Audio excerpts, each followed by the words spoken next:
après-midi. Je sais que vous êtes très, très occupés. Le mois de février passe en coup de vent, surtout avec les 28 jours là qu'on a. Et alors cet après-midi, c'est notre dernier de notre mini-série webinaire. C'est le dernier des trois.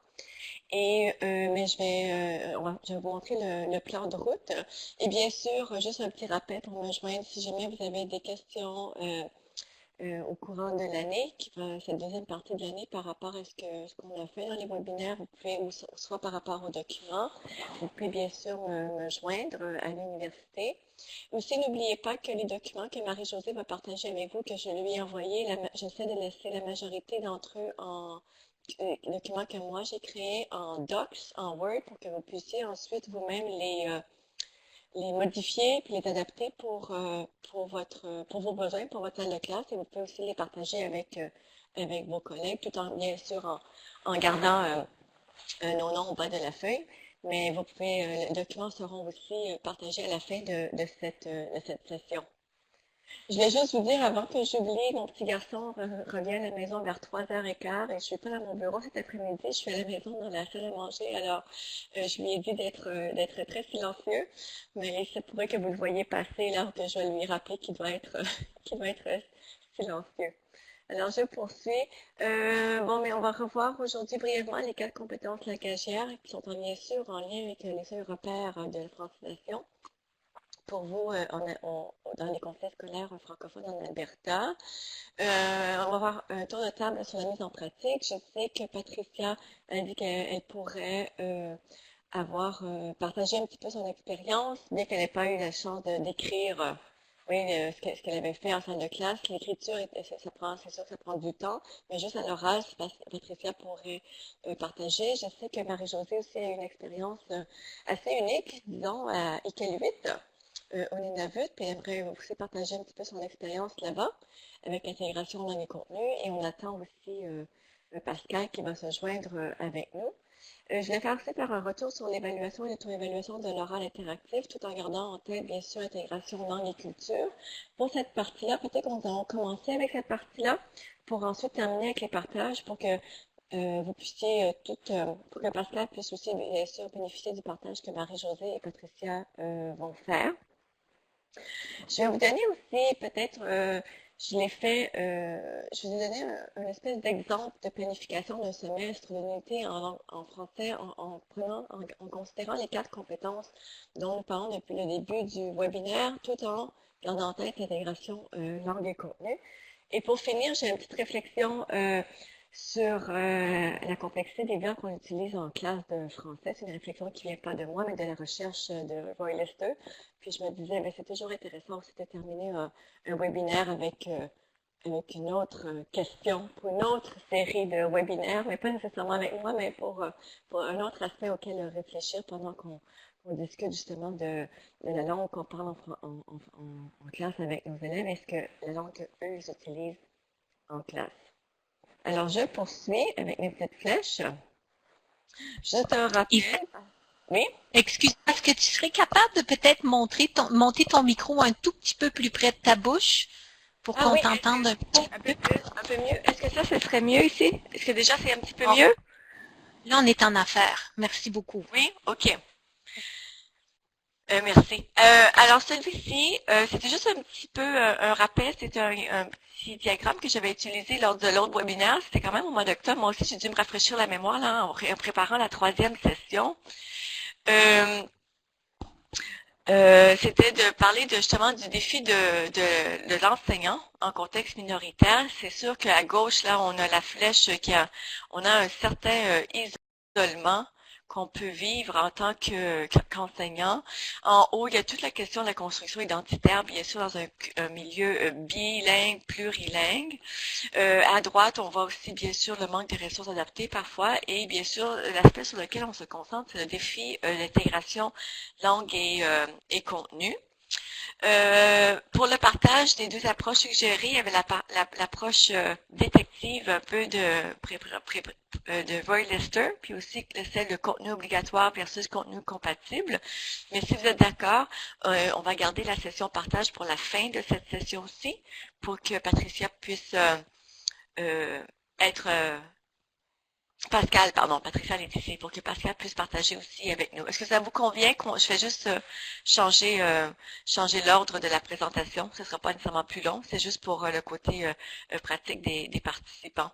Daniel et Patricia, ça vous convient? Je vois Patricia, oui, un petit crochet. Daniel, ça conviendrait aussi? Oui.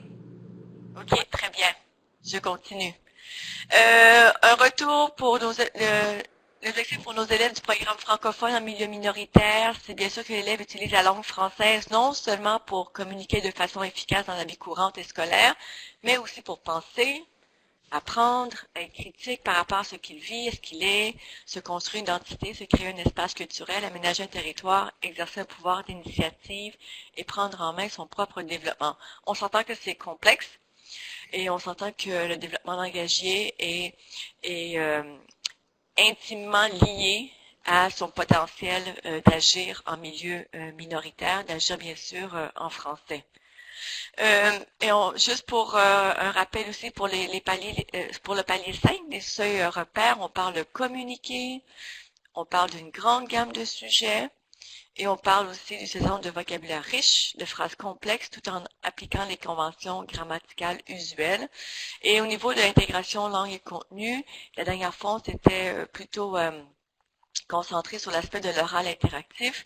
C'était vraiment de pouvoir pousser les élèves à utiliser un vocabulaire, des marqueurs de liaison de plus en plus complexes, un vocabulaire de plus en plus riche, parce qu'on sait que nos élèves en milieu minoritaire ont réussi bien sûr à les comprendre, ils réussissent à faire passer leur message, mais ce qui manque parfois, c'est le raffinement de la langue, c'est un vocabulaire riche pour pouvoir exprimer davantage leurs idées. Alors c'est un des aspects qu'il faut beaucoup travailler avec eux. Encore les 4 compétences langagières et bien sûr on a l'écoute, l'écrit, la lecture, l'expression orale, on a l'oral en continu et l'oral interactif. On avait vu que l'oral interactif c'est celui qu'on n'enseigne pas nécessairement, ça c'est d'autres diapositives. On n'enseigne pas beaucoup de manière explicite l'écoute, on enseigne beaucoup de manière explicite l'écrit, la lecture, ça ce sont nos forces en général. Pas juste au programme francophone, mais à l'école en général, on enseigne beaucoup comment écrire aux élèves et comment lire, et aussi l'oral en continu, comment faire des présentations en continu, mais au niveau de l'écoute, comment écouter, à quoi ressemble l'écoute active, ça on le fait beaucoup moins, et l'oral en interaction, et c'était la raison pour laquelle j'avais travaillé beaucoup avec ma collègue Monica Tang pour développer ces aspects-là dont on avait parlé au mois d'octobre. Alors, ça, c'est juste des diapositives de rappel parce que là, je vais tout de suite aller vers l'auto-évaluation, certains aspects de l'auto-évaluation que je n'avais pas eu la chance de terminer, de présenter lors de notre dernière session. Alors, vous vous souvenez qu'au niveau du contenu langagier obligatoire, on avait parlé de faire des oraux interactifs, par exemple, par rapport à la chanson.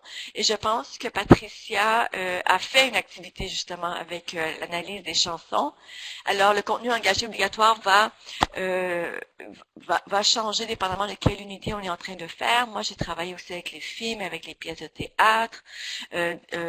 Tandis que le contenu langagier compatible, pour exprimer son accord, pour exprimer son désaccord, et la troisième diapositive pour donner son avis, ça va rester le même contenu langagier compatible, indépendamment du sujet sur lequel on s'exprime, sur lequel les élèves travaillent. Et l'idée, c'était bien sûr, je retourne aux diapositives là, c'est qu'au début, les élèves doivent avoir ces phrases-là tout près, on veut qu'ils les utilisent. Et éventuellement, on espère qu'ils vont être capables de les utiliser sans avoir un aide-mémoire.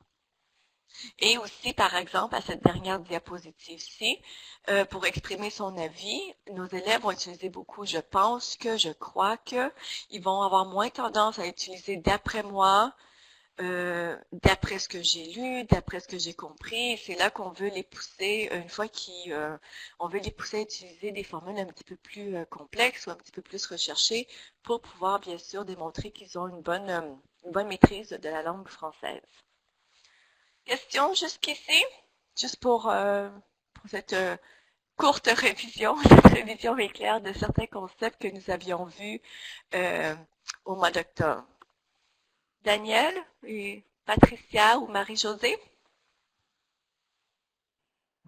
Ça va pour moi. Merci.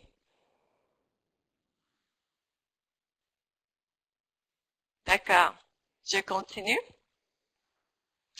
Pour l'évaluation, j'avais commencé à parler la dernière fois de à quel point pour l'oral interactif, puisque maintenant on a l'appui des outils technologiques, les élèves peuvent s'enregistrer sur des iPhones, sur des téléphones intelligents, ils peuvent s'enregistrer aussi sur des tablettes. Alors, le fait qu'ils puissent s'auto-évaluer, il y a l'évaluation formative, mais la partie auto-évaluation est extrêmement importante parce que puisqu'ils vont pouvoir s'entendre et corriger leur structure, ça va aussi beaucoup les aider à l'écrit. On s'entend qu'on leur demande souvent de faire une première correction, une deuxième correction à l'écrit, mais dans le passé, puisqu'on n'avait pas accès aux outils technologiques comme on a accès aujourd'hui, on ne travaillait pas énormément l'auto-évaluation de l'oral et encore moins de l'oral interactif, mais aujourd'hui, c'est assez facile de le faire et on a trouvé, Monica Tang et moi, que non pas que seulement que c'est facile, mais sans l'auto-évaluation des élèves, leur courbe d'apprentissage n'est pas du tout la même que lorsqu'ils ne s'auto-évaluent pas. Lorsqu'ils ne s'auto-évaluent pas, ils sont plus passifs comme apprenants et ils attendent que l'enseignant leur donne une note pour leur oral interactif. Tandis que lorsqu'ils s'auto-évaluent, là, il y a un engagement par rapport à leur apprentissage qui, justement, leur permet de s'améliorer et de se mettre des objectifs pour la prochaine évaluation. Pour ici, la session du 12 octobre, on avait discuté de pourquoi se réécouter, parce qu'on sait que nos élèves ne s'écoutent pas, ne se réécoutent pas. Alors, l'importance de se réécouter.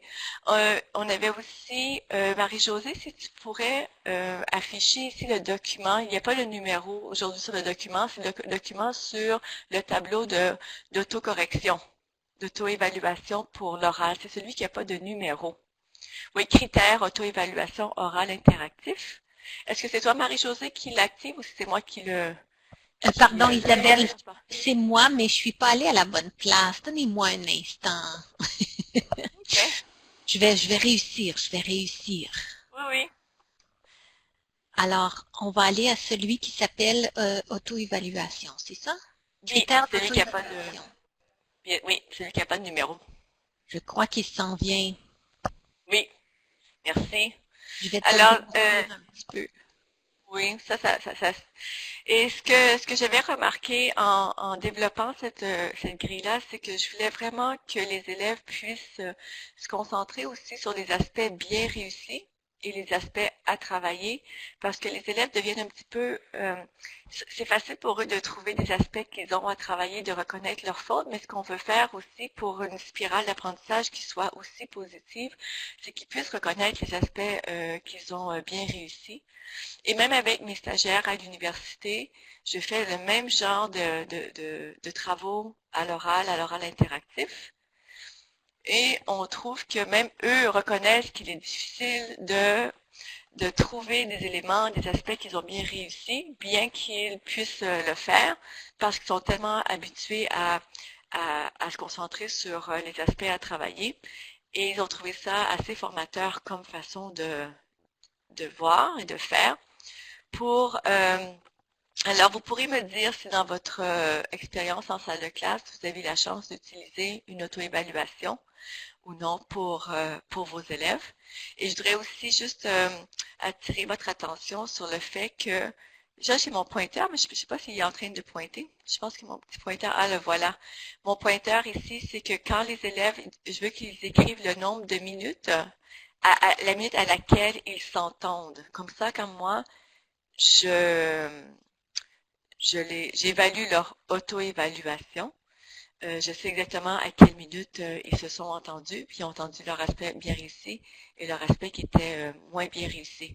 Et vous allez voir ici plus bas, ce sont les critères pour l'auto-évaluation. Hop, ici, les critères pour l'auto-évaluation.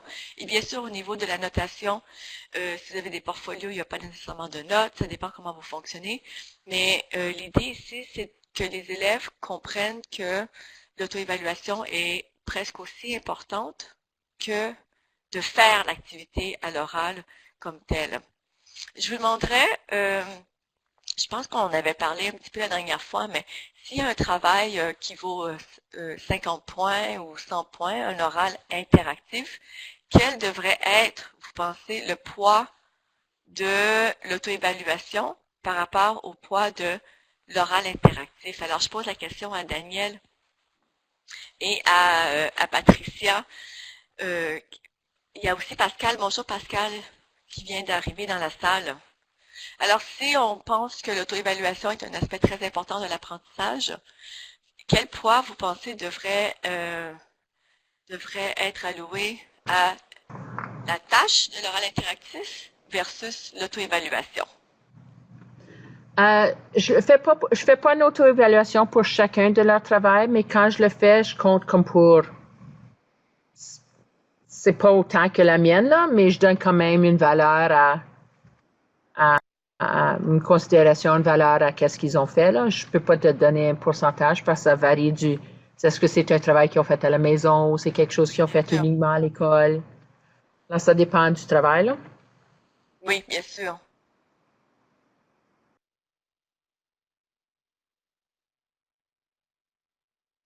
Autre idée? Autre partage? Ou peut-être que vous n'avez jamais vraiment compté en termes de notes ou de poids de notes l'auto-évaluation, ce qui est possible.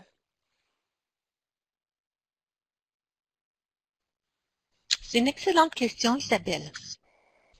Je vais Vous laisser m'entendez? Pascal y aller. Oui, oui, Pascal, vas-y. Est-ce que vous m'entendez? Oui, on Dans les l'auto-évaluation, c'est comme tous les exercices. Il faut apprendre aux élèves à bien l'utiliser. Donc, par exemple, j'ai des élèves, on va poser la question as-tu trouvé l'exercice difficile? Ils vont répondre oui. La deuxième question, c'est pourquoi? Et il y en a qui écrivent parce que. Et donc, tu peux pas évaluer ça parce que ça veut absolument rien dire. Et on essaye de leur apprendre, on dit, écoutez, si on vous donne 3 lignes pour votre réponse, c'est parce qu'on s'attend à un peu plus que parce que. Mais ça s'apprend. Ça s'apprend. Et donc, quand je regarde l'auto-évaluation de mes élèves, la plupart du temps, je fais juste des checks pour leur dire c'est une réponse acceptable, tu as bien détaillé, mais je suis en mode d'apprentissage. C'est seulement vraiment en 10, 11, 12 que je note vraiment les auto-évaluations. D'accord. Et c'est vrai que si on n'enseigne pas aux élèves comment le faire, l'auto-évaluation n'est pas nécessairement quelque chose de simple et ils ne savent pas nécessairement ce à quoi on s'attend, ce qu'on veut, ce qu'ils doivent regarder. Alors, c'est la raison pour laquelle, quand j'ai développé les auto-évaluations, particulièrement pour l'oral interactif, dans le modèle qui est à l'écran, vous voyez que j'ai mis un exemple. J'ai bien intégré mon idée sur X, Y, Z. Ensuite, j'ai bien prononcé le mot caricature en utilisant le ture et non pas le ture. Oui, ils n'ont pas dit caricature. J'ai utilisé l'expression ce qui me dérange, qui était une expression qui était sur la feuille de préparation. Ça, c'est dans le vocabulaire, le contenu compatible. Alors, cette feuille-là, je leur donne comme modèle.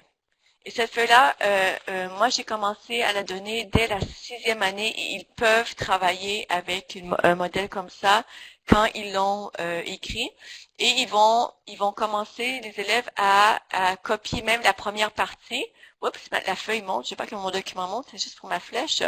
Ils vont commencer à écrire même, j'ai bien intégré mon idée sur. Et là, ils doivent me dire, c'est de l'idée sur quoi, dépendamment bien sûr du thème qu'on discutait.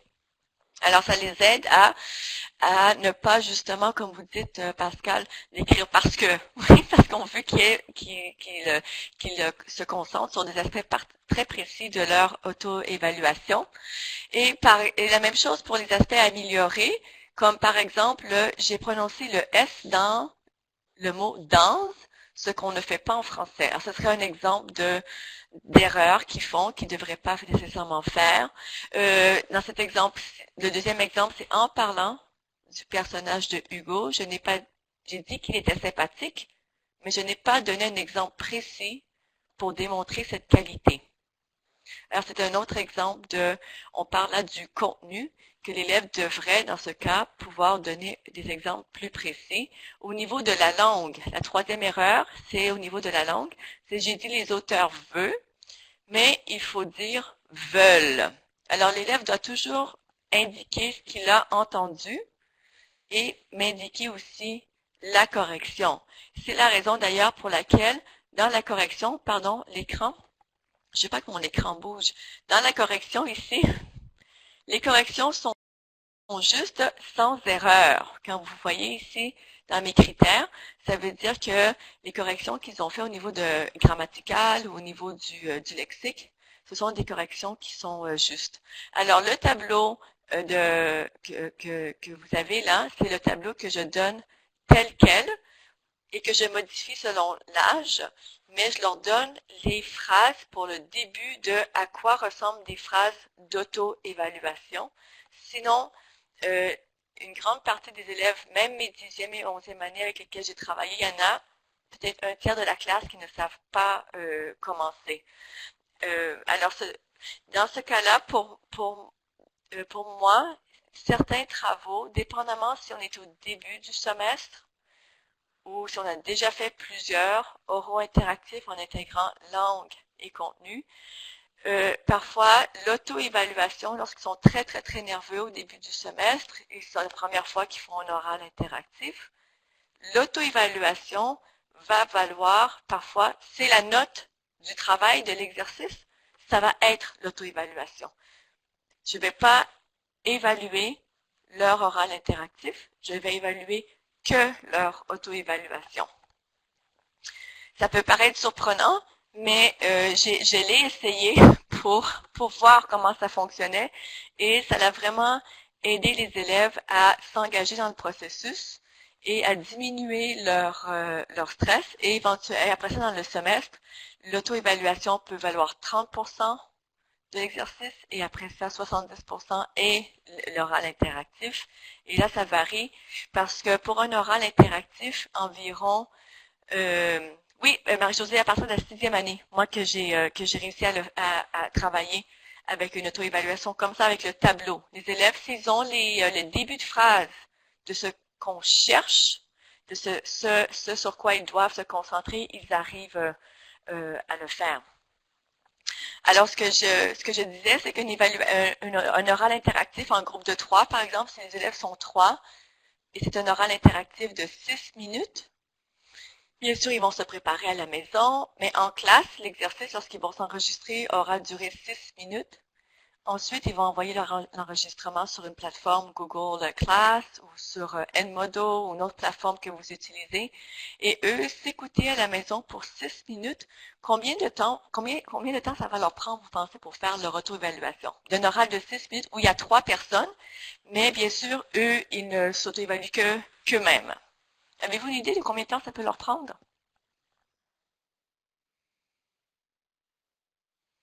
Marie-Josée a dit 45 minutes à peu près. Oui, vous pouvez le taper en bas dans dans la petite boîte de conversation. 45 minutes peut-être?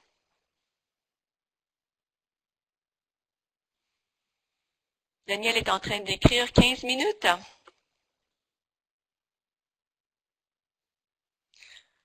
Patricia?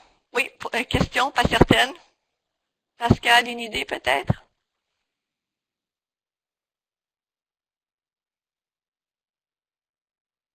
Oui, ça dépend des élèves. Alors, de mon expérience avec nos élèves, ça prend environ de 30 à 45 minutes. Il y en a peut-être 25? 25 à 45 minutes. Alors, si on veut valoriser le temps qu'ils prennent pour s'asseoir, pour s'écouter, réécouter, étaper, et trouver la réponse aussi, parce qu'ils doivent trouver la correction de leurs erreurs, c'est là que je pense que c'est important de le valoriser en termes de, soit dans leur portfolio, soit dans les commentaires ou en termes de notes.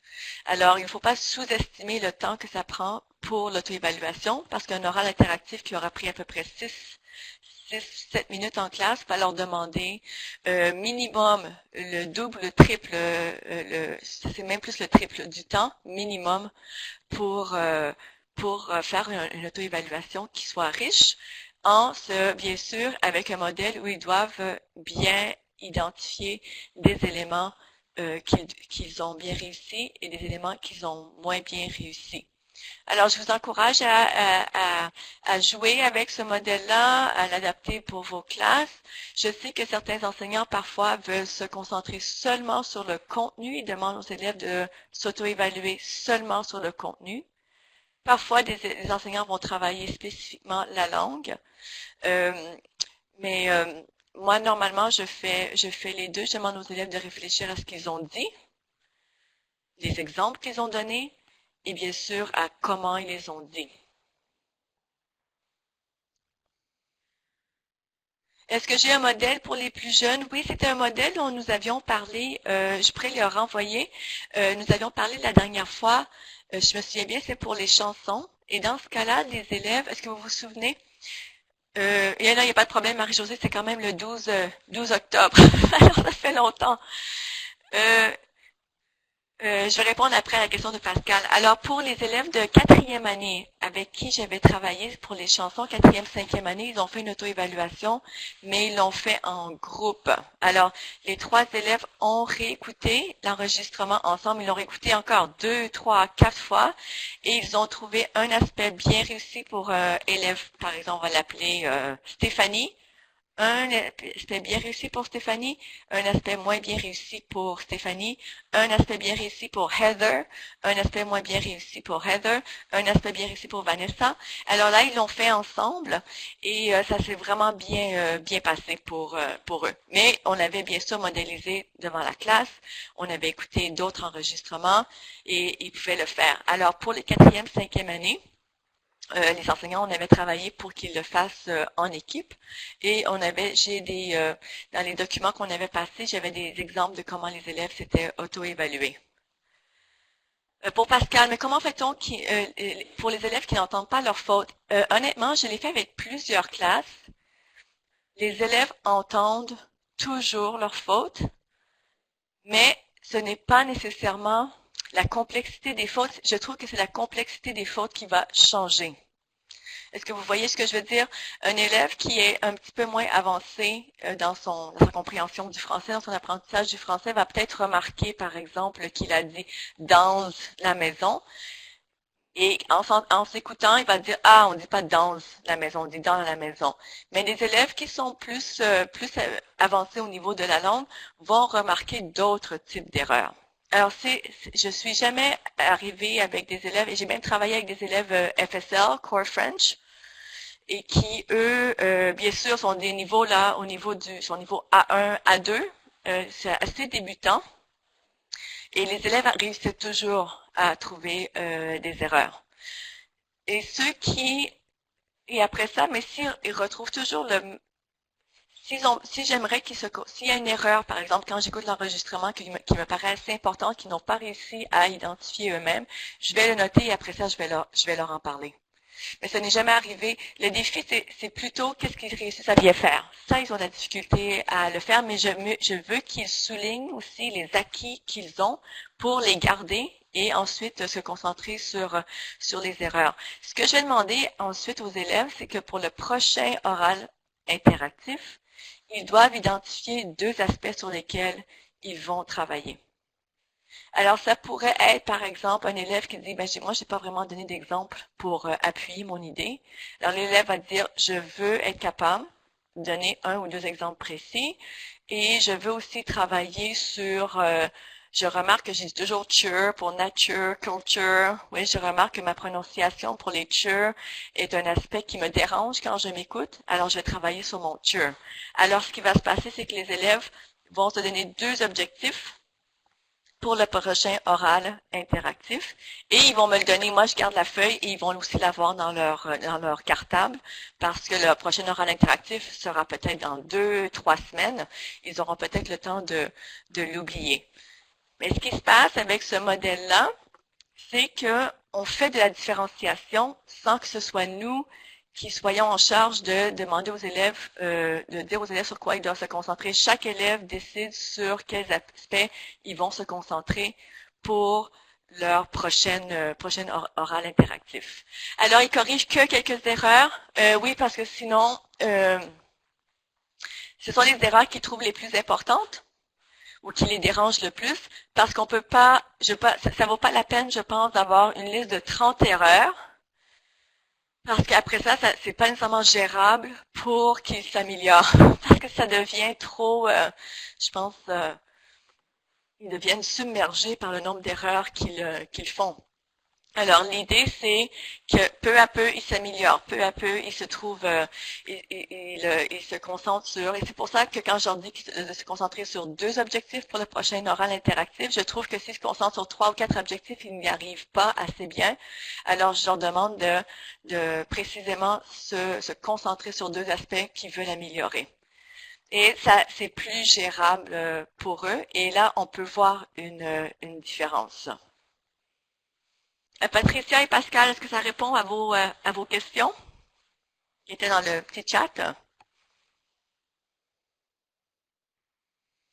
Oui, mais très bien. En tout cas, je vais juste dire que pour mes salles de classe et avec les enseignants avec qui j'ai travaillé, ce type de tableau, c'est assez facile à corriger pour nous comme enseignants et pour les élèves, c'est gérable à faire. C'est sur une page seulement. Oui, les travails sont juste sur une page et après ça, ils peuvent aussi le mettre dans leur portfolio et montrer à leurs parents ou discuter de comment ils s'améliorent et sur quoi ils travaillent spécifiquement pour s'améliorer. Alors, c'est pas nous, aux enseignants, à tout sortir cette information-là sur chaque élève parce qu'on sait on devient assez débordé parce qu'on a une grande charge de travail. Alors à ce moment-là, ce sont les élèves qui sont en charge d'identifier et de travailler sur leur auto-évaluation.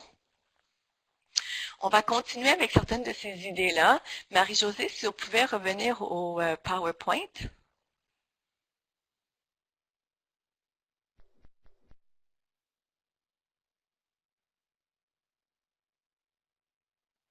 Ça s'en vient. Est-ce qu'il est arrivé pour toi, Isabelle? Moi, je le vois. Oui, moi il y a la petite roue qui tourne. Oh, oh. Vous, est-ce que vous les voyez, les participants? Pascal, ah, vous voyez le Ah, PowerPoint? mais là, c'est les rocheuses qui te ralentissent, là. Ah, mais moi, je peux quand même geler sur mon ordinateur, comme sans l'avoir sur le... Sauf que je dois être capable, je dois pouvoir Qu'est-ce qu'il est écrit là sur le PowerPoint? Auto-évaluation. Auto-évaluation, session du 12 octobre, on avait discuté. Alors, je sais pas s'il est revenu à la bonne diapo ou pas, Isabelle. OK. Je vais juste retourner à mon... Oui, Oui, la petite roue tourne toujours chez moi. Oui, je pense qu'on est à la bonne diapositive. Bon. OK. Moi, je la vois pas. Alors, je vais aller sur mon ordinateur. Pour auto-évaluation, oui, nous poursuivons. Le pourquoi des 2 colonnes. Est-ce que c'est ça que vous avez? Le pourquoi des 2 colonnes, la session du 12 octobre? Oui. OK. Et les exemples pour la 4e, 5e année, interaction sur les chansons, j'en avais parlé la dernière fois. Et j'avais donné des exemples. Ou est-ce que ou non? Il me semble que oui. Je crois que oui, Isabelle. Oui. Oui, OK. On va passer à l'autre diapositive. Si tu pouvais Oui, je vais avancer la mettre, Marie-Jo. Je vais avancer quand tu me le dis, Isabelle. Je te fais signe si ça fonctionne pas. D'accord. Alors, aujourd'hui, nous poursuivons. Il y a des exemples de 11e et 12e année. J'ai même, au niveau de l'auto-évaluation, j'ai même aussi travaillé avec que les élèves se concentrent seulement sur des aspects positifs. Je voulais juste voir qu'est-ce que ça donnerait comme type d'auto-évaluation. Et c'est là qu'on pourrait regarder, Marie-Josée, le document 13. Oui, je m'occupe de ça. J'espère que tu vas le voir, mais je te promets que je l'affiche. D'abord, moi, je l'ai sur mon ordinateur, alors moi, je peux... Document 13. Je peux... le document 13. Oui, OK, il est là. Oui, moi, je le vois aussi. Ah, il est arrivé, là? Bon. Excellent. Oui. Ouais, je le vois.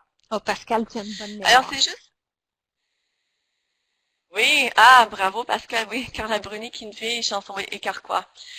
Euh, pour ce document-là, on avait vu un documentaire qui est dur là, qui est sur les ghettos en France, sur les cités, et les étudiants avaient fait un oral interactif. Et au niveau intégration langue et contenu, là, je voulais vraiment qu'ils se concentrent sur les aspects positifs. Et là, vous allez voir un exemple. À 19 secondes, l'étudiante avait dit que inimaginable, qui est un mot de vocabulaire excellent. Elle a utilisé société bohème. Elle a dit ce nouveau mot que je ne savais pas en anglais non plus. Ce qui est intéressant parce que là, elle réfléchit à c'est un nouveau mot pour elle en français comme en anglais. Conciliateur, un nouveau mot de vocabulaire. J'ai trouvé en cherchant pour un synonyme de médiateur. Ce qui est intéressant là, c'est qu'on voit le processus, qu'est-ce qui se passe dans leur tête lorsqu'ils s'auto-évaluent. Je suis contente qu'il soit comique.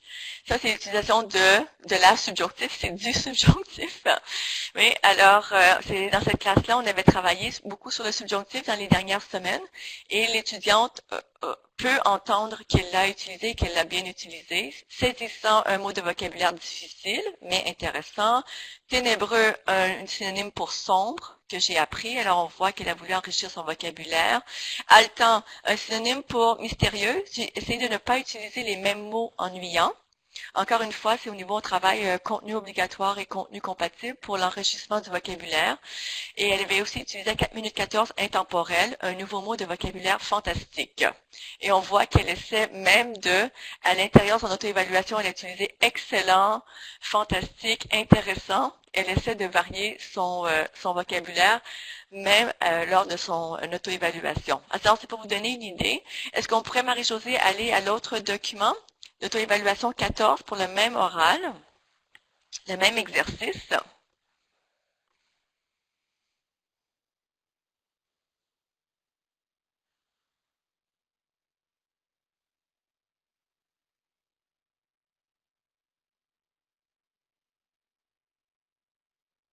Ça s'en vient, bravo. Aspect bien réussi, est-ce que, encore une fois, cet étudiant avait écrit « Je suis contente qu'on ait pu l'écouter ». Alors là, c'est le subjonctif passé. On dirait qu'ils ne sont pas capables. J'ai dit, on dirait que dans cette classe-là, on avait beaucoup travaillé avec it looks like, ça regarde comme, qui est une erreur que tous nos élèves font. Même au système scolaire francophone, on entend ce type d'erreur. Alors, on a beaucoup travaillé. Il ressemble à, on dirait que ça semble qu'il a l'air de. Alors, cette étudiante-là est capable de reconnaître qu'elle a étudié. On dirait que. Néanmoins, Hubert était très mûr. Elle dit, j'ai utilisé un mot de liaison que je n'utilise pas d'habitude. À 13 secondes, les comédiens étaient très doués au lieu de les acteurs étaient bons. Elle a voulu travailler sur, au lieu d'utiliser bon, elle a utilisé doué. Hubert était très mûr au lieu de dire mature. Alors elle était contente d'avoir pu le dire. Il faut que j'avoue. Alors encore une fois, elle a utilisé le subjonctif. La septième, c'est un compte à rebours. J'ai utilisé un des mots de vocabulaire que j'avais trouvé dans les articles de magazine. Alors, elle avait fait un petit peu de recherche et elle avait trouvé cette expression-là, elle l'avait mise de côté. Elle a pu ensuite l'utiliser dans un oral interactif. On s'entend que c'est pas un oral préparé, c'est pas un oral écrit que l'élève fait juste mémoriser.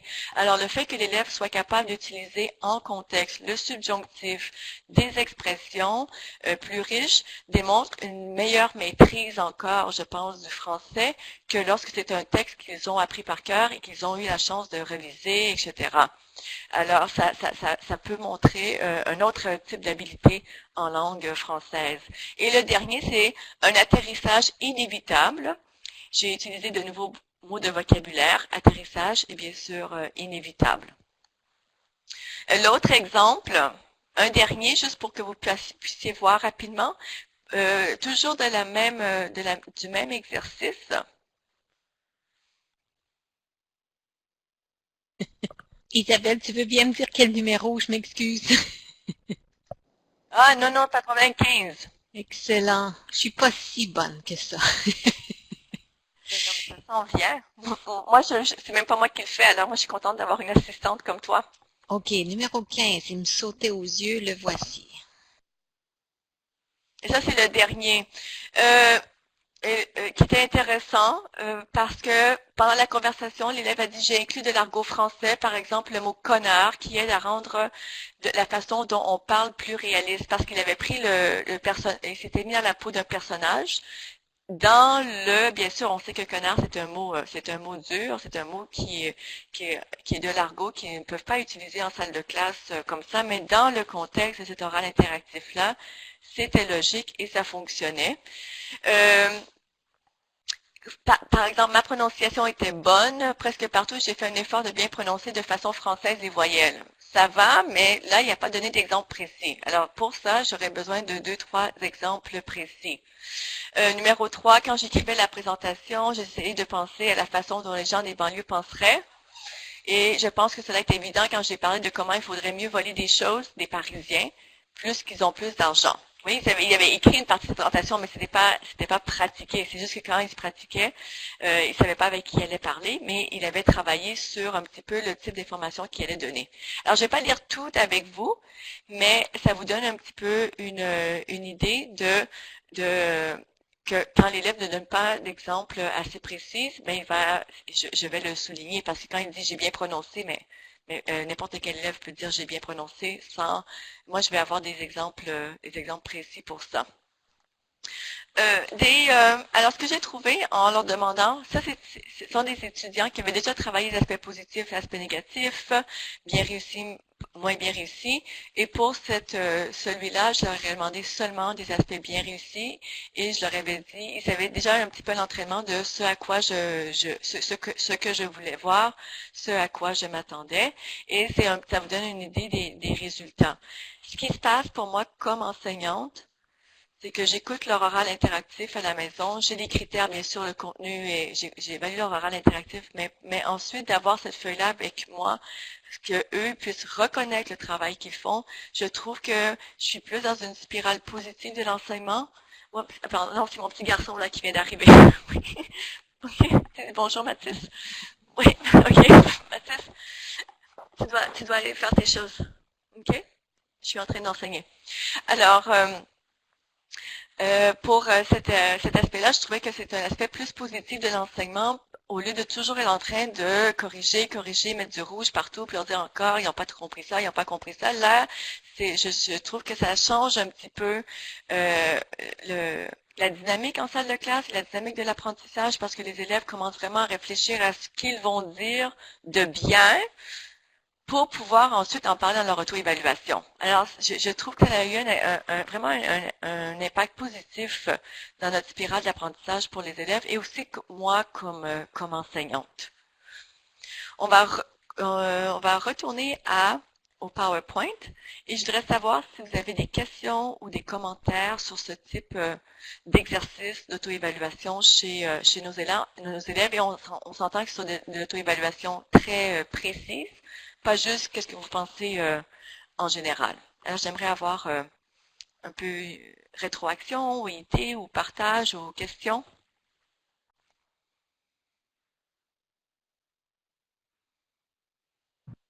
Puisque j'enseigne en 3e année, évidemment, mon évaluation n'est pas si complexe que celle que tu viens de présenter.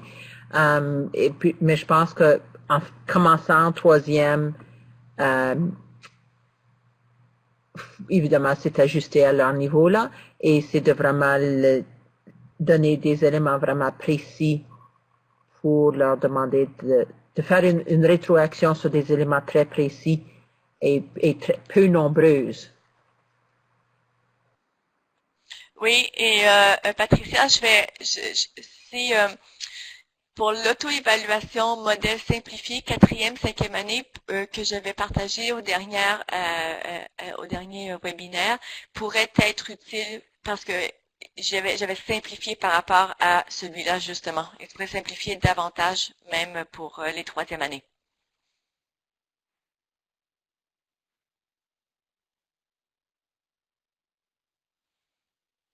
Autres questions ou commentaires?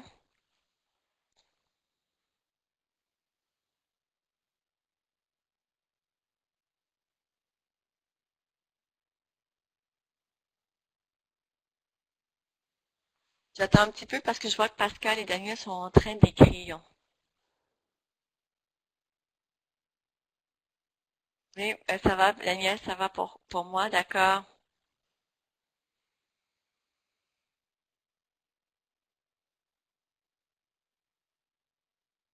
Oui, Pascal, oui, ça leur permet de s'améliorer aussi en contexte minoritaire francophone.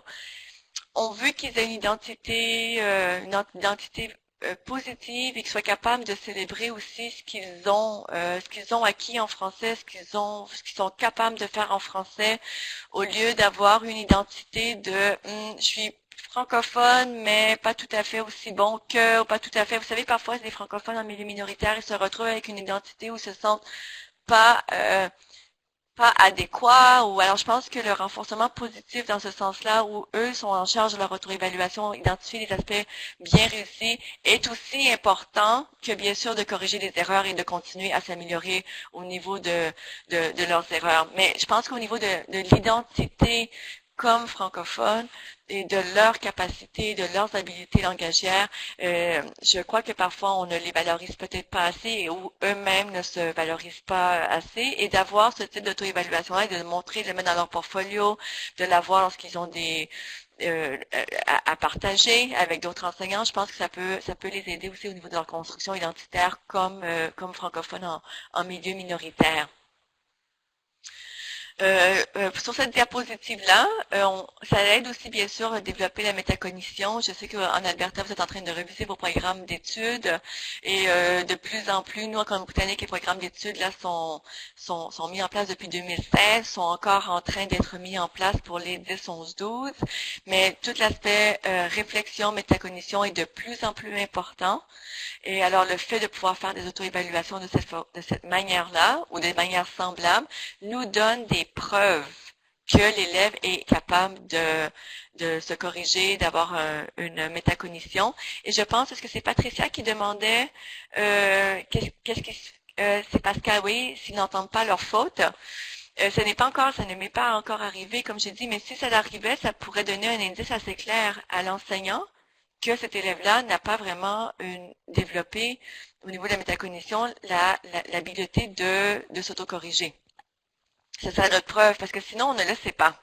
Et ils parlent, les élèves, ils font des oraux interactifs, mais on ne sait pas lorsqu'ils s'écoutent qu'est-ce qui se passe. Mais là, en faisant des auto-évaluations comme ça, on a des preuves oui, l'élève est assez fort en métacognition.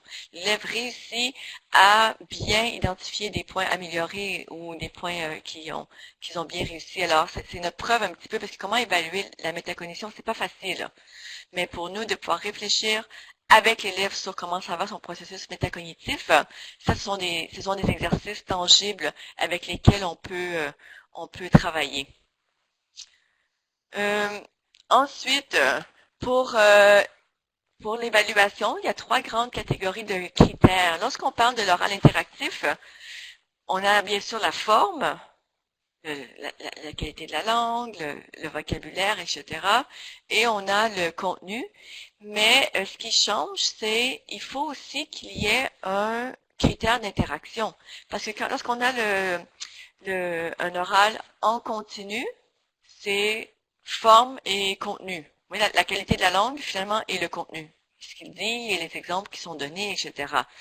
Mais si on fait un oral interactif avec nos élèves, et c'est un acteur social, le critère interaction est extrêmement important. Et c'est un aspect sur lequel j'ai travaillé davantage avec ma collègue Monica. Et avec d'autres documents, on a travaillé sur à quoi ressembleraient des critères interaction. Alors là, Marie-Josée, ça serait le document numéro 16. D'accord, je vais aller où chercher ça. Parce qu'un élève qui fait un oral interactif, il essaie d'intégrer langue et contenu, mais que finalement a appris ses phrases par cœur et n'écoute pas ce que les autres sont en train de dire, mais on ne peut pas dire que c'est un oral interactif qui est réussi, bien que l'élève ait utilisé du bon français et que le contenu était logique et qui allait avec le thème. Alors, pour l'oral, l'interaction, Monica et moi, on a regardé des travaux qui ont été faits avec l'approche actionnelle, l'élève comme acteur social.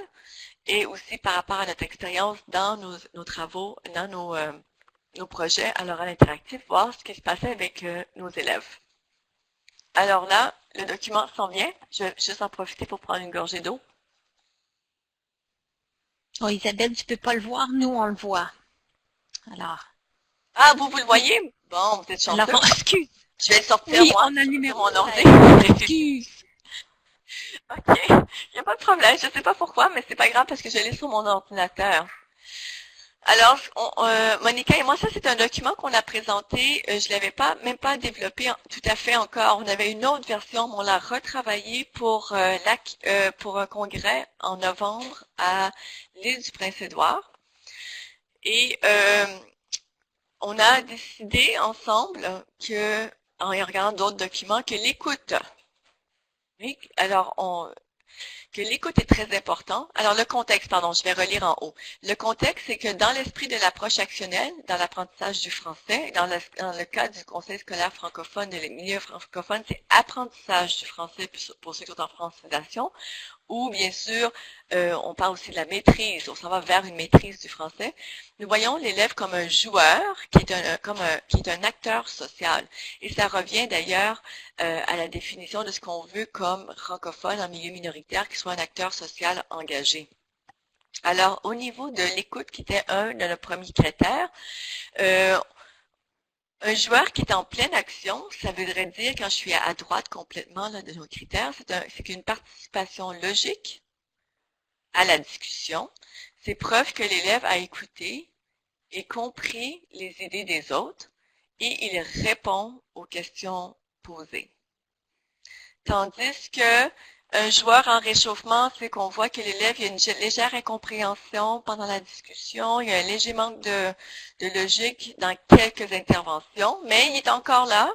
Tandis que le joueur qui doit joindre une équipe, on dirait que l'élève a appris son discours et il fait comme un monologue entrecoupé. L'élève ne comprend pas du tout les questions posées. L'élève ne comprend pas l'idée d'une discussion. Alors ça serait un élève justement qui est un joueur qui doit apprendre à jouer le jeu justement d'une interaction qui soit logique. On parle aussi on trouvait que l'inclusion, ça c'est en faisant plusieurs oraux interactifs, on s'est rendu compte que il y a des élèves qui parlent beaucoup, qui sont très extrovertis, mais doivent aussi penser à inclure les autres joueurs. Alors, par exemple, dans les oraux, dans certains enregistrements que j'ai, les élèves vont dire moi, je pense ça par rapport au film. Et là, l'élève va arrêter. Et même s'il y a d'autres idées, parce qu'il a préparé plein de choses, il va dire et toi, Shawnee, qu'est-ce que tu penses de blablabla? Bla, bla. Alors là, ça, c'est un joueur qui est en pleine action parce que l'idée, c'est de dire une ou deux idées et donner un exemple, et après ça, de passer la balle. Alors, une inclusion, c'est poser des questions aux autres lorsque nécessaire. L'élève utilise les expressions d'accord et de désaccord en incluant les idées des autres de manière respectueuse. Oui, vous vous souvenez des expressions comme « je suis d'accord avec ce que tu dis sur blablabla et moi je pense que » ou « j'ajouterais que ». Alors là, on parle d'inclusion des autres partenaires. Je ne vais pas lire tous les critères avec vous. Et encore une fois, pour l'inclusion, quelqu'un qui n'est pas un élève qui n'est pas encore là, c'est un élève qui est encore pris dans son idée un peu de monologue ou un élève qui ne s'intéresse pas justement aux idées des autres. Et on pourrait même rajouter, si vous vouliez, un descripteur comme un élève qui n'arrive pas à démontrer un respect pour les idées des autres.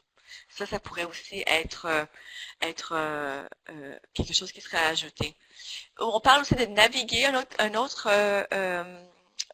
autre critère, c'est naviguer et contribuer à la discussion. C'est que l'élève sait ajouter des idées en relançant la balle pour faire avancer la discussion. Alors, c'est aussi en utilisant des mots liens, en utilisant des questions, pour pouvoir pas juste dire oui, je suis d'accord, oui, je suis pas d'accord, oui, je suis d'accord, mais il est capable aussi d'avoir un peu un rôle de leader dans la discussion. Pas leader dans le sens qui prend toute la place, mais leader dans le sens qui est capable de mener et gérer une discussion, ce qui est quand même, ce sont des habiletés importantes de communication. Et le dernier qu'on a mis, c'est gestion de conflit. C'est que l'élève démontre plusieurs stratégies de gestion de conflit. Il pose des questions, il relance ses camarades, il s'interrompt de manière, bien sûr, positive, dans le sens que, attends, c'est pas tout à fait ce que j'ai dit, mais non, il faudrait aussi voir que il montre une autre perspective. Il peut aussi démontrer un sens de l'humour, de l'ironie. Parfois, lorsqu'on n'est vraiment pas d'accord avec son partenaire sur un aspect qu'il a dit, on peut, bien sûr, utiliser l'humour pour faire réagir ou pour montrer un aspect ou un argument qui va justement à l'encontre de ce que notre partenaire a dit. Alors, ce sont des critères avec lesquels nous avons beaucoup travaillé et même nous joué. Et on en a discuté avec les élèves parce que il faut les aider à comprendre qu'est-ce qu'une interaction réussie, à quoi ça ressemble, lorsqu'on fait des forums en classe sur des questions sociales, lorsqu'on parle d'enjeux dans la société. Et ça, c'est au niveau de, bien sûr, de l'interaction qui est en lien avec le contenu et la qualité de la langue, mais c'est encore plus que ça, parce que là, c'est l'aspect d'interaction que moi, personnellement, je n'évaluais pas avant que je commence vraiment à me poser des questions sur comment est-ce qu'on travaille l'oral interactif avec des élèves. Questions, commentaires par rapport à ces critères? J'aime bien, j'aime la manière, tu sais, les différents niveaux, parce que je le vois, je pense, de la dernière présentation orale que les enfants ont fait, puis ça rentrait plein exactement à ça aurait été super à voir ça pour l'évaluer, mais faire un retour avec l'élève pour leur montrer pourquoi tu as fait ces choses-là, tu n'as pas fait ces choses-là. Ça, c'est des choses qui pourraient t'aider, des éléments qui pourraient aider pour que ta présentation soit plus active, plus interactive avec les autres. C'est bien, j'aime ça. Merci. Et oui, c'est là que pour l'inclusion et l'écoute, par exemple, au niveau du vocabulaire, du contenu, pas obligatoire, mais du contenu compatible, on pourrait dire, oui, j'aime bien ton idée sur. Alors, ça démontre que l'élève a écouté. Mais alors, on peut travailler beaucoup le contenu compatible en travaillant ces critères-là au niveau de l'inclusion, quand on pose des questions. Mais que penses-tu au sujet de? Et là, c'est là qu'on revient à notre contenu compatible. Et bien sûr, il va y avoir du contenu obligatoire pour le sujet en particulier. Et ça leur donne, comme vous disiez, ça leur donne, ça nous aide à mieux expliquer où ils en sont. Monica et moi, on a décidé de ne pas attribuer de notes comme un élève qui a échoué, entre guillemets, ou qui a un C, B, ou qui a un A. On a plus décidé de faire un continuum on doit apprendre ce type d'exercice-là, d'interaction, et c'est pour ça qu'on a décidé de juste garder le joueur doit apprendre à joindre l'équipe. C'est un joueur en réchauffement, puis un joueur en pleine action. Après ça, c'est à vous de voir si vous y attribuez des notes ou non, dépendamment du niveau avec lequel vous travaillez, puis si vous devez mettre des notes ou non, ou si c'est plutôt du formatif. Et c'est un vocabulaire, je pense, qui est plus positif pour les apprenants qu'une note. C'est la raison pour laquelle, je vais juste vous expliquer, c'était la raison pour laquelle nous avions décidé de pas mettre de notes. Autres commentaires ou questions par rapport à ces critères?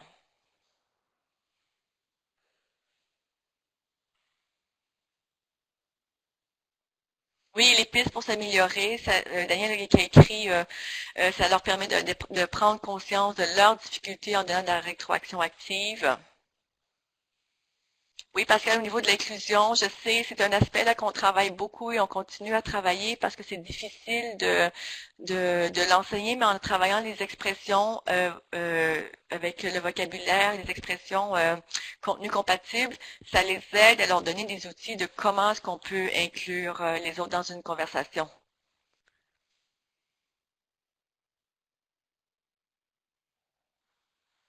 Alors, si ça vous est utile, mais je suis contente et Monica et moi, on est contents de pouvoir travailler ça. Mais comme je vous dis, moi, je travaille pas pour donner des présentations nécessairement, mais je travaille bien sûr pour mes enseignants avec qui je travaille à ma commission scolaire de New Westminster. Je travaille aussi avec mes stagiaires parce que nous aussi, on parle de l'inclusion, une des compétences essentielles de notre nouveau curriculum en Colombie-Britannique, que ce soit le conseil scolaire francophone ou immersion, tous les programmes, c'est la communication. Alors, au niveau de la communication, on n'a pas juste une communication, je parle aux gens, mais je parle avec les gens et j'échange des idées. Et c'est là qu'il faut se trouver des critères et des façons de communiquer avec les élèves, à quoi ressemble une communication qui est inclusive, qui est réussie et qui est riche. Alors, je vous invite à jouer avec ce tableau-là. Comme je vous dis, je vais vous mettre le document en doc, oui, en Word. Comme ça, vous pouvez le manipuler, puis vous pouvez le modifier selon vos besoins au niveau de la 3e année jusqu'à la 12e année pour vous et pour vos élèves. On va poursuivre. Alors, là, est-ce qu'on est au Schtroumpf?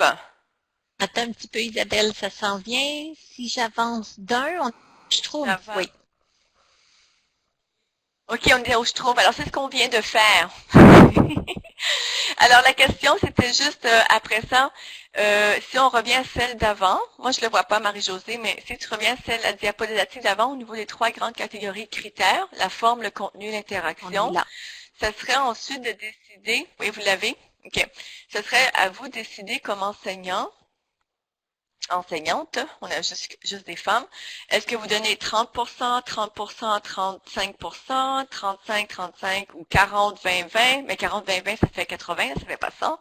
Mais c'est là aussi qu'au niveau de notre évaluation, si on pense que l'interaction est centrale à la communication, les habiletés de communication et d'interaction sont, les habiletés d'interaction sont centrales à la communication. C'est là, je pense qu'il faut aussi la valoriser au niveau du poids des notes. Alors, c'est à vous de jouer. Moi, j'ai pas une formule, dépendamment du type d'interaction qu'ils font, dépendamment où ils en sont. Il y a parfois certaines classes au début d'un semestre ou au début d'une année où les élèves ont vraiment pas, c'est les premières fois qu'ils font de l'interaction, le critère interaction va être presque le seul que je vais évaluer avec eux de manière formative. Oui, je vais remplir les cases et on va en parler avec les élèves au niveau de l'interaction.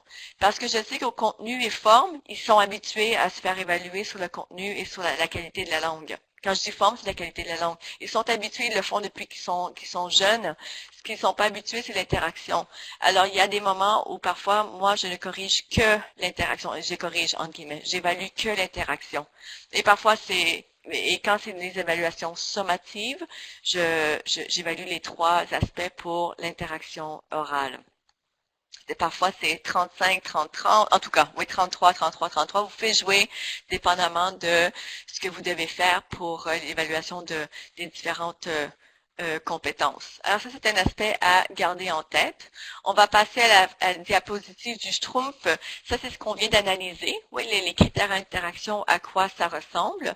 Et Marie-Josée, on va passer à la prochaine, qui est la diapositive ou l'impact sur les élèves.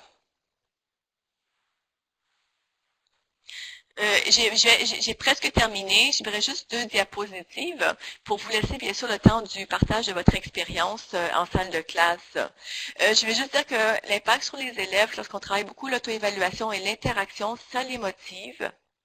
On a trouvé que ça les motivait et que ça permettait une différenciation qui est comme intégrée déjà à ce qu'on fait dans l'enseignement et ça l'aide aussi à une meilleure intégration langue et contenu pour vous.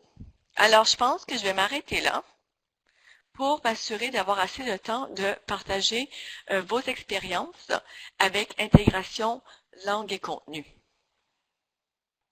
Alors, on a, je pense, Marie-Josée qui voulait partager, il y a Pascal qui voulait partager et aussi Patricia. Oui, en fait, j'ai pas. Il nous reste... Je m'excuse, Isabelle, j'avais pas eu la chance de demander à Patricia. Je sais que Daniel et Pascal ont quelque chose à partager. Moi, c'est pas important. Moi, c'est pas important, je peux attendre, mais de la manière que Patricia nous a parlé, elle a essayé quelque chose. Alors, je propose que vous preniez la parole chacune à votre tour. Je pense que vous avez quelque chose à partager avec nous. Oui.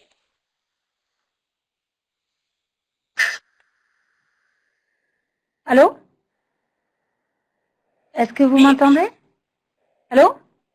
Oui, Pascal, on t'entend. Ok. Oui, Pascal.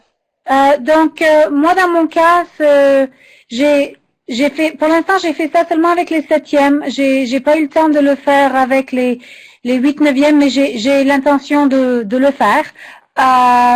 Ce qui s'est passé dans mon cas, c'est que je fais le module des comptes.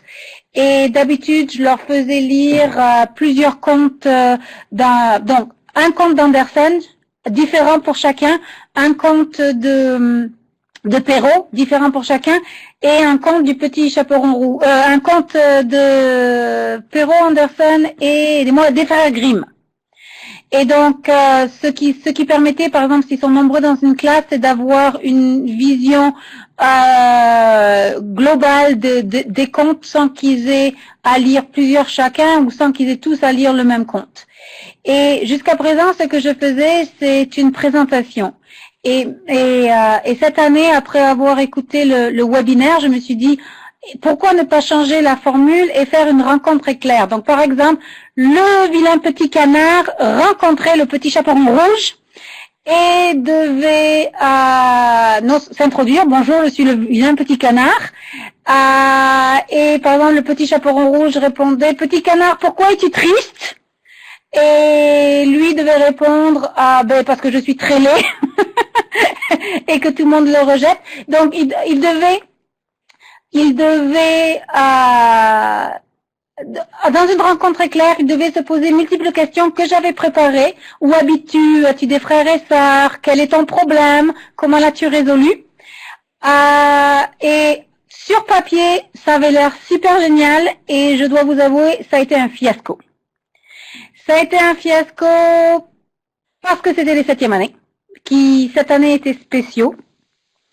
Ça va pas m'empêcher de réessayer. Ça va pas m'empêcher parce que j'ai vraiment aimé l'activité sur papier. Ça a été un fiasco à cause justement de l'inclusion et de l'interaction. Mon vilain petit canard a monopolisé la conversation. Il a raconté tout son poème, toute son histoire, tout son conte. Et quand il avait fini, il est pratiquement parti. Donc c'est à travailler, c'est à retravailler. Je pense qu'avec une autre classe, ça aurait mieux marché. C'est pour ça que j'ai hâte de l'essayer avec les 8 et 9e qui sont différents. Mais sur papier, le concept, j'aime beaucoup. Oui, probablement aussi pour les rencontres éclairs, c'est à vous de voir aussi pour essayer différentes formules. Et je suis contente que le fait que ça n'ait pas marché ne vous décourage pas parce qu'on sait que parfois il faut l'essayer de plusieurs fois pour que ça dépend aussi bien sûr des classes. Mais pour les rencontres éclairs, vous pouvez aussi entraîner les élèves de votre échange. Oui, votre échange, elle est 30 secondes. Oui, elle est 40 secondes. Et je dois vous voir les deux parler. Oui, par exemple. Alors peut-être que ça pourrait aider pour la gestion du qui dit quoi, etc. Pour pas que comme le petit canard dans ce cas-ci, monopolise toute la conversation. Est-ce qu'ils changeaient de partenaire, les élèves, aussi, pendant les rencontres éclairs, quand vous l'avez fait, Pascal? Oui, donc après que le petit canard, il était censé aller rencontrer la Belle au bois dormant, puis Blanche-Neige, puis et ensuite faire un récapitulatif des rencontres. Donc ils devaient à la fin remplir leur feuille. Donc s'ils avaient rencontré Blanche-Neige, ils devaient identifier quel était le problème de Blanche-Neige, comment elle avait résolu. Donc ils apprenaient avec cette interaction l'histoire de Blanche-Neige ou du nain Tracassin. Évidemment, tout le monde connaissait l'histoire de Blanche-Neige, mais pas nécessairement l'histoire du nain Tracassin. Donc ça, je m'assurais de cette façon qu'ils étaient allés voir tout le monde. Par contre, on parlait de la rétroaction. Encore une fois, les 7e années, nous sommes pratiquement incapable de leur faire des devoirs et donc j'ai une seule élève qui a fait l'auto-évaluation. Donc, ça c'était plus problématique, mais encore une fois, j'abandonne pas. Oui, pour l'auto-évaluation, nous, je sais que pour nos 4e, 5e année, ils ne les auraient pas fait non plus à la maison, l'auto-évaluation. Et alors, c'était fait en classe. Alors, les élèves, s'ils se sont enregistrés sur des tablettes ou sur des téléphones, on peut leur donner du temps en classe, chacun dans leur coin, ils peuvent se réécouter et là, ils peuvent faire leur auto-évaluation. C'est juste une option. Je sais que parfois, les élèves travaillent moins bien à la maison. Dans mon cas, quand je travaille avec des élèves un petit peu plus vieux, ça fait partie de leur... je ne corrige pas le travail si je n'ai pas l'auto-évaluation. Alors ils ont comme pas éventuellement pas le choix de le faire. Il y en a qui, par exemple, ont plus de difficultés à le faire à la maison et qui venaient sur l'heure du midi. Mais les 7e année, ils sont un peu plus jeunes. Et à vous de voir si s'il serait possible d'accorder un certain temps en classe pour qu'ils puissent s'auto-évaluer. Et c'est réécouter ce que nous, on avait fait avec les 4e, 5e année, sachant que probablement qu'ils ne le feraient pas à la maison. Juste une suggestion. À vous de voir. Mais je trouve que l'idée des personnages est très, très intéressant parce que justement... Oui, et c'est intéressant parce que hier, ils m'ont dit, mais madame, vous n'avez pas corrigé nos comptes, nos conversations, nos interactions, et j'ai souri en sourdine, et je leur ai dit, parce que une partie du travail n'était pas faite. Mais j'avais d'autres chats à fouetter et j'ai dû avancer. Peut-être que je vais y retourner maintenant que nous sommes presque en mars et peut-être qu'ils vont être prêts à se réécouter, voir aussi s'ils se sont améliorés, comment ils pourraient s'améliorer entre justement octobre et mars. Ça serait aussi une bonne chose pour boucler la boucle. Oui, bien sûr, ils sont même un petit peu, même au niveau maturité, il y en a qui changent quand même pas mal en 7e année. Voilà, c'est ça. Ouais, mais très bien, merci. Patricia ou Daniel? Bien, est-ce que vous m'entendez? Oui. Allô? Oui, ok. Oui. Bien, moi, je suis partie du gabarit avec les chansons. Puis, je l'ai faite avec un petit groupe de 5e année en francisation. Alors, je leur ai présenté les 3 chansons. On a travaillé ensemble beaucoup les mots, le texte. Je leur ai demandé leur opinion sur la chanson. On a vraiment travaillé le spécifique sur le rythme, les instruments. Alors, il y avait beaucoup de vocabulaire qu'ils ont appris à travers soit l'histoire de la chanson, soit tout ce qui entourait la chanson en général. Puis, une fois qu'on a travaillé la chanson ensemble, je leur ai demandé de me raconter dans leurs propres mots l'histoire de la chanson. Comment est-ce qu'ils la voyaient et comment est-ce qu'ils la vivaient, eux, quand ils l'entendaient. Alors, je me suis pas rendue à l'évaluation, mais c'est en gros qu'est-ce qu'on a travaillé ensemble. Puis, les élèves ont beaucoup apprécié. Puis, même moi, ça m'a permis de connaître un peu plus les chansons québécoises ou francophones. Alors, c'était très bien. D'accord. Et est-ce que je devais partager avec vous une liste de chansons pour les jeunes? Daniel, en quelle année déjà est-ce que vous êtes? Je fais la première à la 6e. Première, 6e année, je me souviens plus. Est-ce que j'avais partagé une liste de chansons qui sont assez qui sont correctes, elles sont appropriées pour l'élémentaire? Est-ce que je l'avais partagé avec vous ou non? Je suis pas certaine. Je sais je vais la regarder ce soir. OK. Oui, on dirait que non, Isabelle. Je regarde vite, là, je crois que non. OK, alors, est-ce que les chansons, que tu avais fait, Daniel, est-ce que c'était celle de Le Clown? Non, je suis partie avec mes propres chansons.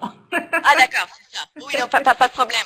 Mais j'ai partagé aussi, c'est une liste de chansons que j'ai co-montée avec d'autres enseignants. Parce que les chansons du secondaire, on a un petit peu plus de latitude par rapport au contenu parfois, n'est-ce pas? Et aussi les vidéos, mais pour ceux l'élémentaire, il faut faire attention à ce qu'on montre.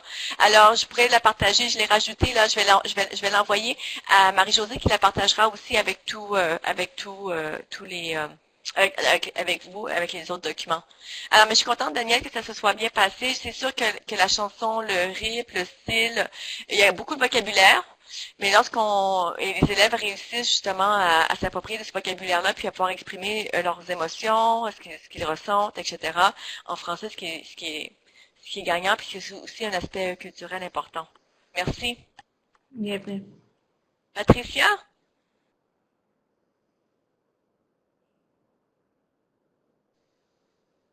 Je pense que Patricia, Patricia avait dit oui. Je n'ai pas de partage. OK, pas de problème, pardon, j'avais pas lu. Oui, pas de problème, Patricia. J'avais pas de partage. Marie-Josée? Bien, moi, je veux pas prendre trop de temps parce que c'est vraiment pas important là, de mon côté, mais je voulais juste dire que moi, j'ai pas de classe, j'ai rien de vrai là. Je suis toujours dans ma bulle. Alors, j'ai eu la chance de m'asseoir avec des enseignants pendant une semaine, alors de la maternelle à la 8e année. Et puis, on a eu la chance de compléter ensemble le gabarit d'intégration langue et contenu. Et puis, j'avoue que c'était assez difficile parce que je voyais que pour les enseignants, pour qu'ils soient capables de faire ça, il fallait vraiment, vraiment qu'ils aient une bonne idée de qu'est-ce qu'ils voulaient enseigner. C'était quoi le résultat final? Et puis, je dirais que autant que ça a été laborieux au début, autant que je sentais qu'ils étaient tellement solides une fois qu'ils l'avaient complété, parce que là, il y avait vraiment une bonne idée de sur quoi je me concentre, où je mets mes efforts, au lieu de faire plein de petits gestes d'enseignement, de correction, de rétroaction diverses, puis avoir l'impression que ça va nulle part. Alors, c'était vraiment... j'ai vraiment apprécié l'activité. C'est sûr que là, ils laissaient puis que je suis pas avec eux, mais le but de l'outil, c'était qu'ils ont différents intervenants qui rentrent dans la salle de classe et puis lorsque quelqu'un rentre, si c'est un cours d'études sociales, la personne prend la feuille de planification, langue et contenu, études sociales, et là, elle peut interagir de façon signifiante avec les élèves. Alors, l'exercice était difficile au début, mais elles étaient vraiment contentes une fois qu'elles avaient réussi à identifier exactement quoi cibler. Oui, puis je pense que c'est comme tout ce qu'on fait pour la première fois. Je me souviens quand j'ai commencé à enseigner, puis il fallait que je commence mes premiers plans d'unité. Là, mon Dieu, c'était un peu, c'était très très long, puis c'était difficile. Puis à un moment donné, ça devient plutôt un réflexe, puis on sait on a une bonne idée de comment ça fonctionne pour nous. Puis je pense que ce gabarit-là, contenu compatible, contenu obligatoire, les premières fois, parce que ça nous force à réfléchir un petit peu différemment à soit notre leçon ou même voir notre plan d'unité. Et je suis d'accord, même moi quand je le fais, je dois m'asseoir et de plus en plus, par exemple, surtout au niveau de tout ce qui était, parce qu'on travaille beaucoup l'oral interactif, tout ce qui était contenu compatible est devenu un réflexe parce que j'avais ma banque de contenu compatible et mon contenu obligatoire après ça changeait. Mais c'est en le faisant de plus en plus de manière explicite, je pense qu'on devient meilleur ou on devient plus à l'aise avec ce type de planification-là. Parce que sinon, comme tu dis, Marie-Josée, je pense que même moi, comme enseignante, on essaie de faire tellement de choses avec la langue et les corrections et tout ça qu'on a l'impression parfois que ça part un petit peu dans tous les sens, qu'on a la difficulté à avancer de manière qui soit un petit peu plus organisée ou de manière un petit peu plus explicite de qu'est-ce qu'on essaie de faire avec nos élèves. Bien sûr que c'est pas magique, là. Il n'y a rien de magique en éducation, mais c'est juste comme un autre outil pour pouvoir cibler les compétences langagières à l'intérieur d'un contenu qu'on doit couvrir dans nos programmes, que ce soit en sciences ou en sciences humaines ou en français ou en éducation physique. Mais merci. Tout à fait d'accord. Je pense qu'il y a un mérite à pouvoir être vraiment très ciblé là, dans ce qu'on veut faire. Merci. Oui. Alors, il nous reste pas beaucoup de temps. Je voudrais juste peut-être vous donner un court exemple. Dans ce cas-là, Marie-Josée, ce serait à la diapositive suivante, planifier son année ou son semestre en considérant les 4 compétences. Juste faire un survol vide d'un exercice que moi j'ai fait. Tu me le diras, Marie-Josée, lorsque vous le voyez à l'écran, parce que moi, je ne le vois pas, puis je vais juste aller sur ma présentation de mon côté. On y est. OK, vous y êtes. Alors ça, c'est un exercice si on veut travailler plus nos 4 compétences, soit on travaille beaucoup déjà, comme je disais, l'écrit, mais on travaille moins. L'oral, on continue, on le travaille un petit peu moins. Et l'oral interactif, pour moi, a été nouveau. Mais on peut pas continuer à faire autant d'écrits et ensuite de rajouter en plus de l'oral interactif ou de l'oral en continu, parce que là, on n'arrivera pas en termes de temps. Alors, ce que j'ai dû faire pour moi, et ça a fonctionné éventuellement, mais peu à peu, comme Pascal a dit, Pascal, elle faisait une analyse écrite des comptes ou un projet écrit des comptes, et là, elle s'est dit, ah, mais là, je pourrais peut-être faire quelque chose, rencontrer clair et le faire à l'oral. Alors, c'est ce que j'ai fait éventuellement pour chaque grand bloc d'unité que je faisais dans mon curriculum. J'ai regardé où je pourrais changer mon évaluation pour que les élèves aient la chance de faire de l'oral interactif afin d'équilibrer les compétences. Et plus que je travaille sur l'oral, plus qu'on se rend compte que les élèves qui arrivent à travailler, à avoir un vocabulaire assez riche à l'oral, réussissent ensuite à le transférer à l'écrit. Ce qui est un peu plus complexe en français, on s'entend bien, c'est la grammaire, c'est les ENT qu'on n'entend pas à l'oral et qui sont à l'écrit. Alors on ne peut jamais laisser tomber l'écrit parce que c'est une compétence qui est extrêmement importante. Mais il y a des élèves qui sont pénalisés beaucoup à l'écrit parce qu'ils font ce type d'erreur-là grammaticale, mais qu'à l'oral, ils sont très forts. Alors, je pense qu'il faut aussi les valoriser dans leurs compétences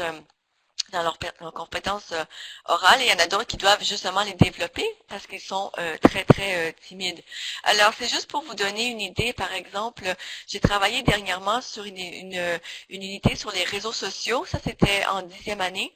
9e même et 10e, et ça change un petit peu avec ça, c'est avec une enseignante, c'est travailler sur lecture et visionnement d'articles, de vidéos sur les bienfaits et les défis des réseaux sociaux, écriture de textes d'opinion sur les bienfaits et les défis des réseaux sociaux. Ensuite, étude de vlog. Je ne sais pas si vous avez chez vous Idelo, si vous êtes abonné à la grande ressource pédagogique, à la grande plateforme Idelo, qui est fait par TFO, Télévision française Ontario. Nous, on travaille avec ça et il y a une série de vlogs. Alors, les vlogs, est-ce que vous savez c'est quoi? Ce sont des blogs, mais à l'oral. Alors, ce sont de courtes vidéos de 3-4 minutes de jeunes qui parlent de leur quotidien. Et c'est une série de vlogs, il y en a plusieurs. Et dans notre cas de notre unité, on a visionné 10 vlogs. On travaille bien sûr le vocabulaire, la compréhension des vlogs. Et les élèves ont fait un oral interactif sur les vlogs qui les intéressent le plus et pourquoi, etc. Parce qu'ils devaient visionner d'autres vlogs de la même série et en parler. Et ensuite, le projet final, c'est que les élèves eux-mêmes créent un vlog. Et bien sûr, il y a des critères pour qu'un vlog soit, que ce soit un vlog pertinent, qu'il soit bien réussi. Il faut qu'il y ait des accessoires, il faut qu'il y ait un endroit intéressant, etc. Et les élèves ont fait un vlog pour leur projet final. Pour ce qui est l'unité de roman, normalement pour moi ça aurait été probablement il y a quelques années, tout aurait été à l'écrit, mais là je travaille plutôt une composition écrite lorsqu'on est rendu à la mi-roman par rapport aux personnages, par rapport à la structure de l'histoire, par rapport à la compréhension. Mais après ça, il y a toujours dans l'unité un mini-roman, du roman, un oral interactif en groupe de 3 élèves, toujours en petit groupe. Et ensuite, dépendamment des semestres, j'essaie de faire un examen final à l'oral. Et ça, c'est avec l'enseignant. Les élèves je leur donne des citations du roman, des parties du roman qui doivent travailler. Ils doivent expliquer ce qui se passe, ce qui est important, ce qui est pertinent. Et la journée de l'examen, ils pigent 2 passages qu'ils ont déjà préparé, et là, sur les 2 passages, j'en choisissent un, et ils doivent en discuter avec moi pendant 5 minutes, 10 minutes, dépendamment bien sûr de l'âge des jeunes. Alors, ça me permet de faire un oral interactif avec eux, mais là, c'est au lieu de faire un examen final à l'écrit, c'est un examen final par rapport au roman. Si ça vous intéresse comme format, je pourrais aussi le partager, vous pouvez m'envoyer un courriel. Je sais que c'est pas pour tout le monde, parce qu'il y a justement maternelle à 3e année, pas nécessairement. Mais pour des élèves plus vieux, ça peut être une bonne façon de voir si l'élève a vraiment bien compris sa lecture puis qu'il me parle de ses personnages. Alors au lieu bien sûr de les écrire, de tout écrire ça, il me le dit à l'oral. Et finalement, souvent je finis avec une unité de poésie. On lit différents poèmes, on écoute. Bien sûr, maintenant, ce qui est bien, c'est qu'il y a plusieurs poèmes qui sont lus en ligne. Ce que j'ai fait aussi, c'est que je demande à d'autres collègues de lire les poèmes et je les enregistre. Et là, ils écoutent les poèmes, et là, au moins, ils m'écoutent pas ma voix à moi, ils écoutent d'autres personnes. Alors ça marche bien et c'est très facile à faire. Alors, je demande à d'autres personnes de lire les poèmes pour moi. Ils doivent, bien sûr, il y a un projet d'écriture de poèmes, un oral interactif, encore une fois, sur les critiques des poèmes qu'on a étudiés en petits groupes, puis un projet poème, ça c'est un travail à l'écrit d'analyse de poèmes qu'ils ont trouvé en ligne. Alors je l'ai juste fait pour vous montrer un petit peu à quoi pourrait ressembler. Dans ce cas-là, moi je travaille, ça c'est plus pour les plus vieux, c'est en semestre, mais où j'essaie d'intégrer les 4 compétences et on travaille toujours contenu obligatoire et contenu compatible. Et dans l'unité de roman aussi, j'utilise la stratégie de Lester avec le détective là.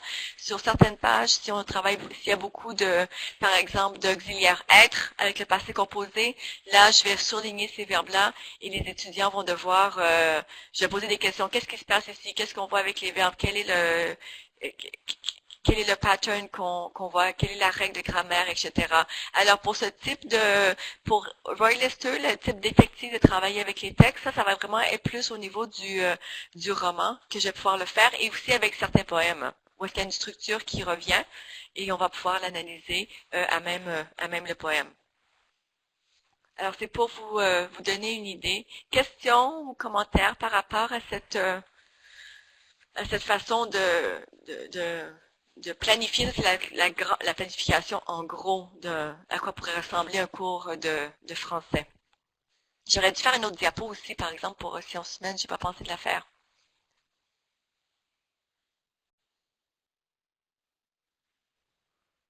Peut-être, Isabelle, pendant que les gens y pensent, j'aimerais en profiter pour te remercier de ta générosité avec ces 3 webinaires-là. Alors, tu as accepté de prendre le risque avec nous et je suis vraiment très contente.